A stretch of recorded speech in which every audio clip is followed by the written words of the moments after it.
EGM Network.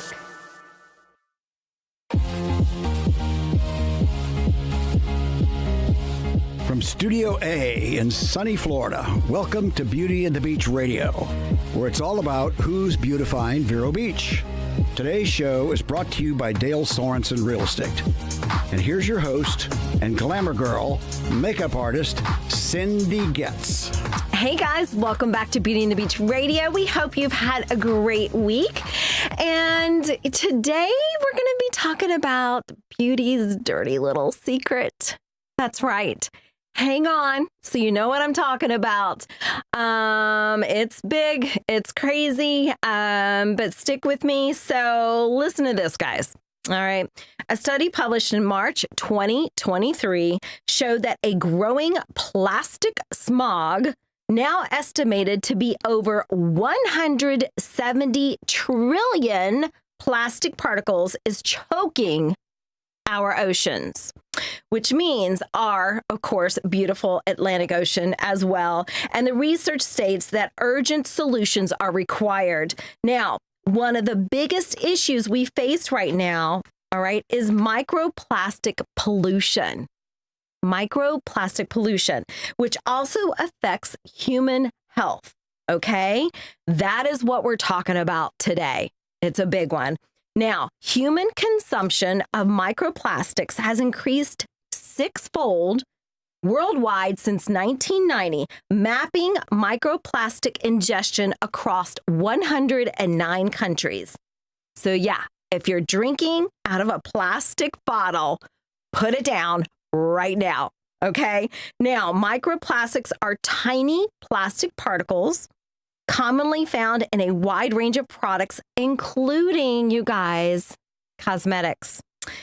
Just like that favorite tube of lipstick that you have right now, and personal care items. So, hard to believe? Well, plastics found in beauty products are often used as exfoliants, okay, film formers, or to enhance product texture and longevity. Now, so to get the lowdown on microplastics and what they do to us, I've got an expert on the show today, and we're talking about his favorite subject and mine, the skin. So please welcome. He is my guest. He is a husband. He is a father. He's a novelist and a dermatologist. He completed his residency at New York Medical College. He practiced for over 30 years in Vero Beach, Florida, and specialized in adult and pediatric dermatology. Our guest was also recognized as top Florida doctor in dermatology in 2019. Yay.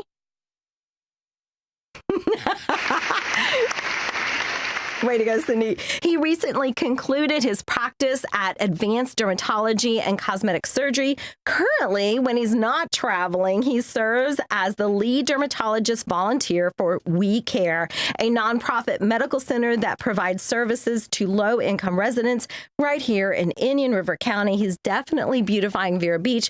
Please welcome back to Beauty and the Beach Radio, Dr. Patrick Otuso. Well, thank you for having me. You look great. Well, Retirement must be doing well for you. I am enjoying it, but you forgot one thing again. What? What did I forget? I'm a grandfather. Oh, shoot. I got to write that in my notes. Grandfather. And soon to be a grandfather times 2. Oh, my goodness. Yes. And when's that? When's number 2? Number 2 is due December 2nd, and it's a girl. Oh, my we'll gosh. See. Talk about a great Christmas. Yes, absolutely. Yes, thank you. That's how you put magic. Yes. Oh, Dr. Otuso, that is so exciting. Thank you. Oh, my goodness. You should see. If you're listening to radio, he's got a big smile right now. Hopefully you're seeing it on camera, but are you grandpa, grandfather? What's your name? So far, I'm Papa. Papa. So far. Okay. So we'll see how it goes. What would you like to be called? Papa's fine. Okay. Yes. Oh, I love that. So you and I share something in common. You know, I am a makeup artist. You're a dermatologist. We both work with skin. Yes. Okay. And you actually approached me a while ago and you said, Cindy, you know, I would really like to discuss microplastics in cosmetics. Now, that is not something that's really out there yet. And it just really kind of rocked me. I went, yes, let's get it out there. And off air, you and I have discussed it's not something that is very public yet. No, it's not. So part of this is just really educating the public. It's kind of big arms to wrap around. As I mentioned earlier, if we were to step back from the cosmetic issue, plastics in general is a huge problem. Absolutely.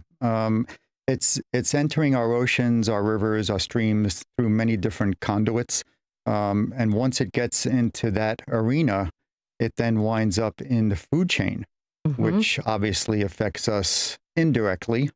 And some of the things we're using on our skin, we don't really know whether microplastics are bad for us yet as far as in cosmetics, but we do know that wash-off products that contain microplastics do wind up in the food chain because the water systems that they have now to filter these things do not capture the microplastics.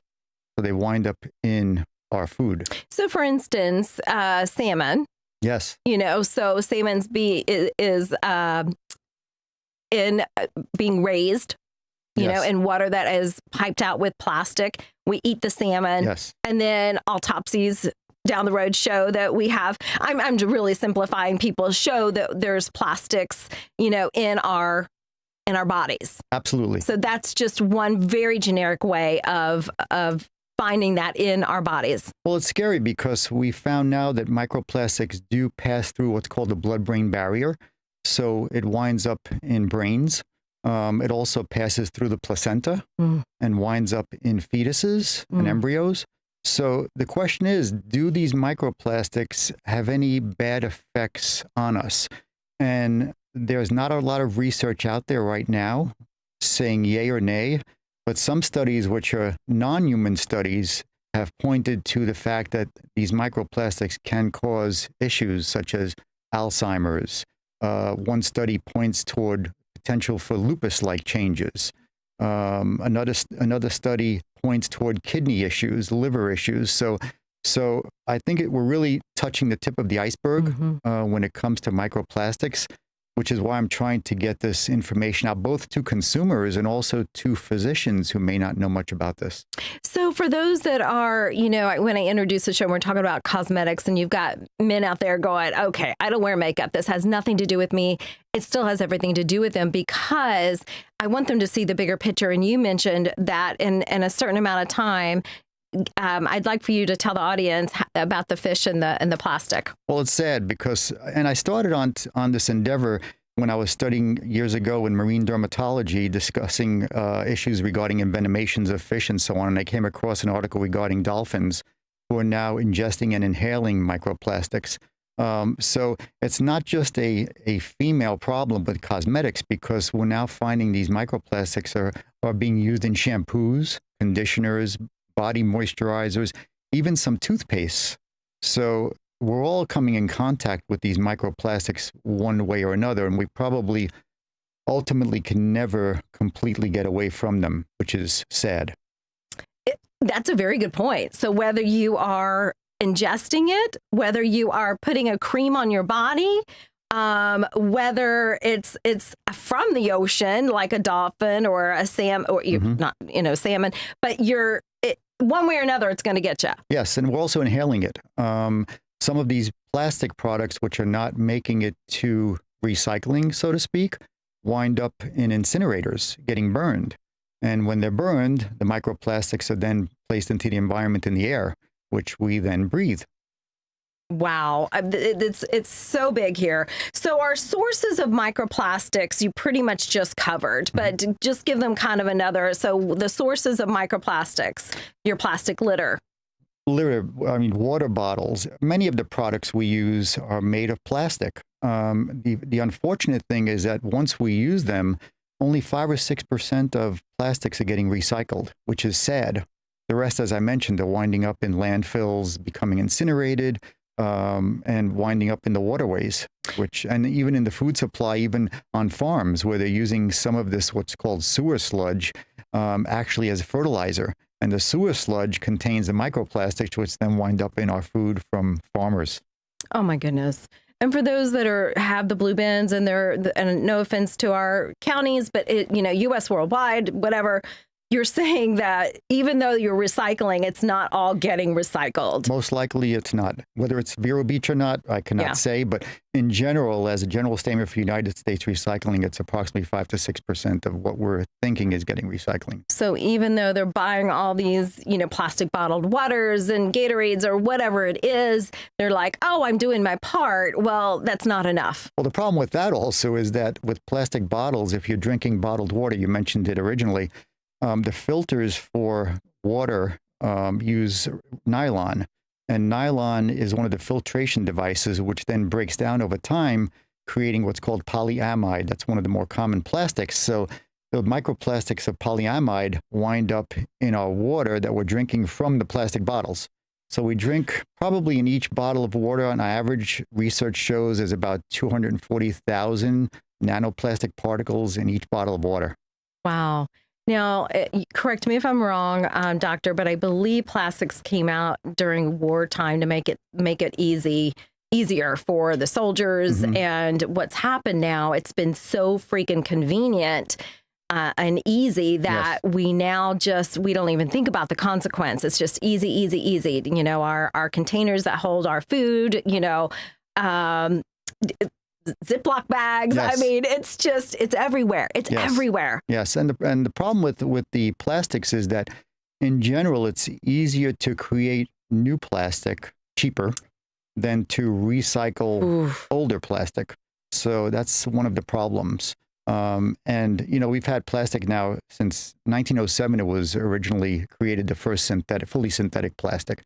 So it's been around since 1907. It's been used in many things. And as we discussed earlier, they even used regular plastics for baby supplies. Yeah, you brought a little show and tell. Can you get that for us? Sure. So yeah. I failed. I think, Cindy, you passed. No, you were close Cindy to guessing what it passed. was. She was close. So if you'll hold it for the camera right near the micro, there you go. Okay. So for those of you watching, he's holding up. It's like two red rings, and then almost like it looks like, although it is all plastic, I believe it's it looks like a little wooden rod in between the two small rings that are like quarter size, and then you've got these little discs that maybe 4 or 5 discs that are on the little kind of wooden looking rod in between the two medium sized circles. So yeah, I didn't know what it was. So go ahead and tell everybody what it is. So this is a product it's actually made from Bakelite, which is the first synthetic plastic that I mentioned, made in 1907. And this is from the late 1950s, which I actually found in its original box on eBay. Wow. And this is a teething ring. So this was given to babies to teeth on, to chew on, in order to satisfy them. Wow. So we've been ingesting these kind of plastics for many, many years, unfortunately. That is insane. And then while we're on show and tell, you did bring another prop. I did. Yep. Okay. Show us that.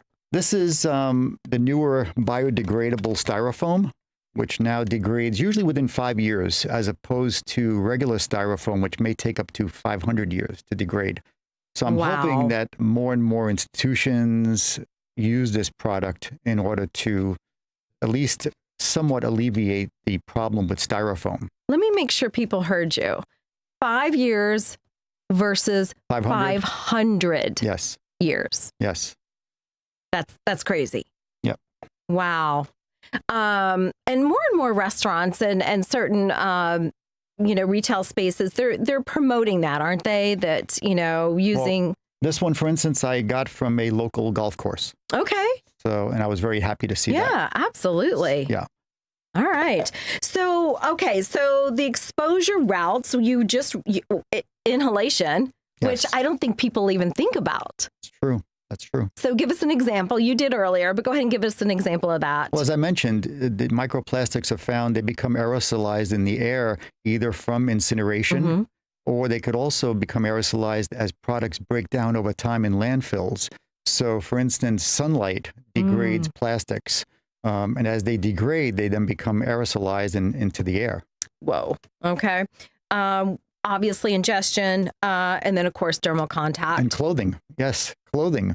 So polyester clothing can actually release plastics onto the skin also. So I'm trying to see if I have anything. This is linen. We're all like, shoot, do I have my pleather pants on today? No, thank goodness. it's funny. I have a leisure suit from the 1970s that I wear for Halloween parties, and I've decided maybe I won't wear that anymore. Yeah, yes. If you're an advocate, I say that's probably going out. Yes. And then the human body health hazards. You mentioned a few things. And again, you guys, these are all just, things that are coming out. But talk to us about some of these effects that are going on right now. Well, for instance, up until several years ago, it was felt that microplastics did not enter through intact skin. Now we're finding that in some of the research we're seeing now that these microplastics can enter through the hair follicles, through the sweat glands, even through the epidermis, the top layer of the skin itself. And if the skin is damaged, for instance, if you have a sunburn or you have psoriasis or eczema, or you get a chemical peel or have laser resurfacing, some of the products that are recommended by dermatologists to help heal the skin following these procedures contain microplastics. So the microplastics could actually enter into the skin easier when that epidermal barrier is broken.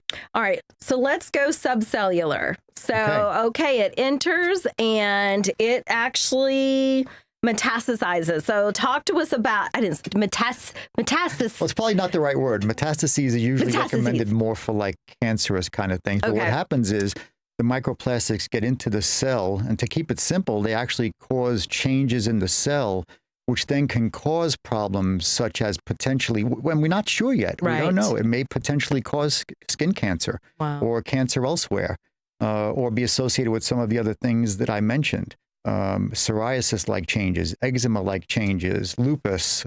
We really don't know. So a lot more research needs to be done to see if this is truly the case. But what you are seeing is it's changing the cells. Yes. Okay. Yes. Which I don't want my cells messed with. The problem is you can't really avoid it completely. So we're kind of stuck. Yeah. But we don't have to add to it. Right. And you know what? Again, this is not, but we're also looking at the Alzheimer's. Like, is that potentially something that is accelerating it?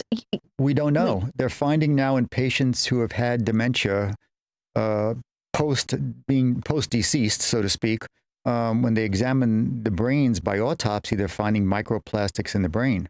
So the question is, do these microplastics contribute to dementia and possibly Alzheimer's? Mm-hmm.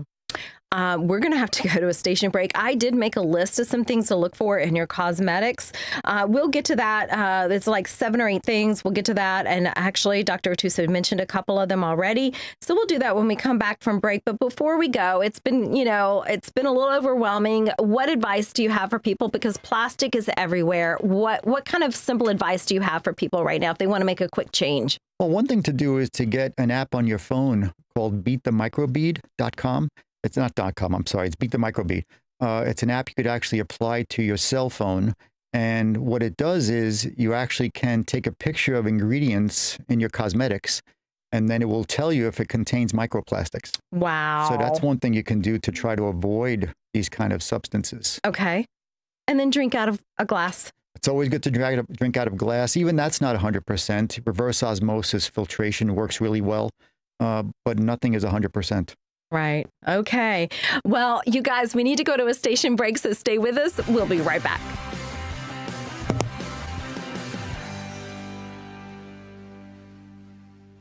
At Sunshine Furniture, our 35,000 square foot showroom is filled with the largest selection of in-stock tariff-free